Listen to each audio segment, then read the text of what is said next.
gigahertz jammer rather than somebody actually moving the satellites around or colliding them, or jam it and relocate it because of weak signal. Right. Yeah. Or it could be hidden in. One comment here. On August 21st, I believe it is, 1999, a lot of the receivers will fail. They have a year 2000 type problem where they run out of bits, and it resets to January 1980. Just thought I'd toss that one in. I'm going to have to go. Don't be flying that day if I want to go where I'm supposed to be going, is what you're telling me. All right, I'll check that one out.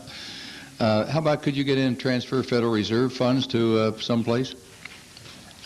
Just about everything is possible. It depends on how much money you want to throw at it, time and effort. From the amount of time and effort and the money, which is non-existent for us, and the fact that we like not being in jail, we'd say no, we wouldn't do that. If we really wanted to and really had to, yes. Because if you make it easy enough for yourself or somebody else to use it, you make it vulnerable. I look at you guys as the white hats in this whole thing. I think your motivation, as far as I know, is excellent, and I think you want to be considered that way. But let's say we have a bunch of bad guys now. Can you, with your expertise, track back and find out who the bad guys are if they're trying to foul up GPS or Federal Reserve or something else? Can you track that back and locate the people that are not of goodwill? Backtracking and reverse hacking is a relatively tricky area. Based upon the relatively antiquated protocols that you're dealing with, there's not a tremendous amount of information as to where things came from, just that they came. It's kind of like, giving confessional to a priest. You have this big blind in between you, and you're just hoping and trusting that the person's actually there listening to you and that they can do anything about it. It's like getting a letter with no return address and nothing inside. You receive something, but there's no way to know where it came from. Yeah, okay. That's what I was afraid of. Mr. Newman is still here, and I think his answer, when I asked about is a secure system possible that could not be hacked into, I believe his answer was he didn't think so. Do you gentlemen agree with that? Do you think there is a system can be designed that would be foolproof, that we could use for defense and for key elements such as the Northeast Grid or our financial, the Federal Reserve or whatever? Is it possible to design a foolproof system? I don't think it's possible to design a foolproof system, but I don't think that should be the goal. The goal should be to make it very difficult to get in. The more difficult you make it, the less risk that you assume from a foreign nation state or a teenage kid from breaking into that system. So the goal is to raise the bar and then have a plan to reconstitute after that effect if it does happen. Can you, in effect, and Mr. Newman, I think maybe you're in power distribution, I believe was said, and so on. Can you blow a computer? Can you overpower it? Can you put enough material in and just blow it? You don't need to worry about getting the material off or fouling up. You can just put it in and blow the computer. Can you do that? Not so much an issue of blowing a computer, destroying it over a power line. I mean, there's HERF, high energy radio frequency. There's EMP that can do that from means other than over a power line. Maybe more of a concern would be interruption of power. We were, in the course of one of our investigations, able to use a power interruption that was nothing to do with us. It happened to be a coincidental power interruption, but to our benefit. That a power interruption that was deliberate could be. I wasn't thinking so much of overpowering with so many high-power electric currents coming in. I was thinking of getting in and fouling up circuits in such a way that it'll dump its programming and things like that. Can you do that? Yes, yes. Mudge, care to talk about buffer overflow? Well, I think what maybe they're talking a bit more about is bit shifting, and there's been a tremendous amount of improvement in actual analysis of cryptographic protocols by bombarding with X-rays to actually flip bits inside. The trick is to be able to control this little black box and watch the information you're sending in and the information that you're getting out from it as you change its innards, even if you don't necessarily know what you're changing precisely. Buffer overflows are an extremely common coding problem. Many of the problems that are out there that contribute to this lack of security are extremely simple. Buffer overflows are spottable in source code by a first-year college computer programmer, by people without any college computer programming skills. The notion of race conditions, where there is a certain amount of time between what I tell you something and between what you tell another senator, that I could go in and change that information. So Senator Lieberman believes that you said something else. These are all very straightforward problems. They weren't addressed because computers really came out of a tremendous amount of fun and joy and research and exploration. They didn't think about the commercial ramifications and aspects. Probably didn't answer the question at all there.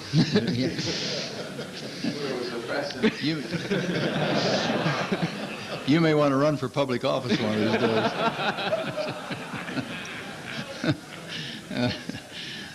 Now I blew my whole train of thought here. Oh, I know what it was. We alluded to this a while ago when Mr. Newman was here about would it be possible to set up a whole different system for defense, for intelligence matters, for CIA, for NSA, for people doing very highly classified work that we don't want out. Would there be an advantage to us funding and setting up a whole separate system? And how long would it be invulnerable if we did such a thing? Or is it worth the effort? It'd be very expensive to do it. Would it be worth doing? One of the things that was said earlier was there are no easy answers. Maybe not any answers at all, but what I believe is there are answers, they're just quite painful. Yes, I think that is one of the ways to do it. Several of the agencies within the government currently do that. It is very expensive. If you have extremely sensitive information, you do not trust it with other networks that are less sensitive, that are less trusted. The actual computer systems can be made to be relatively secure, the physical hardware in it.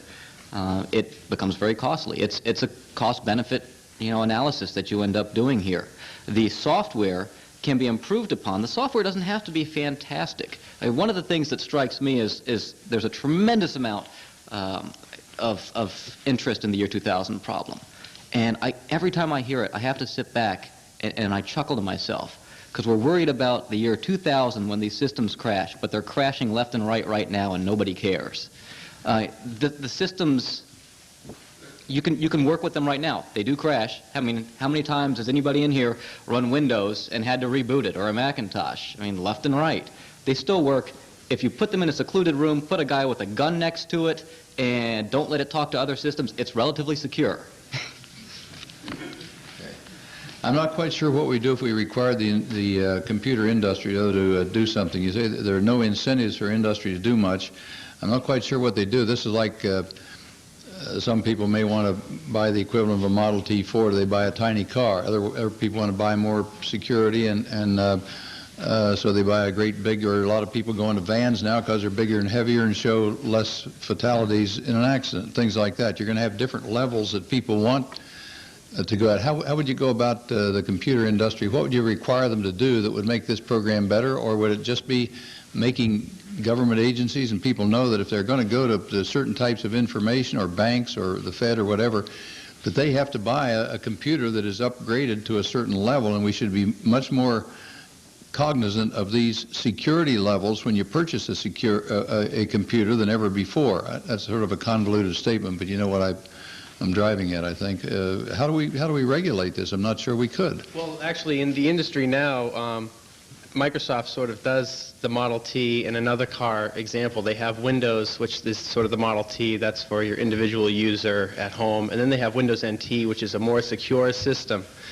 The problem is it's just more secure.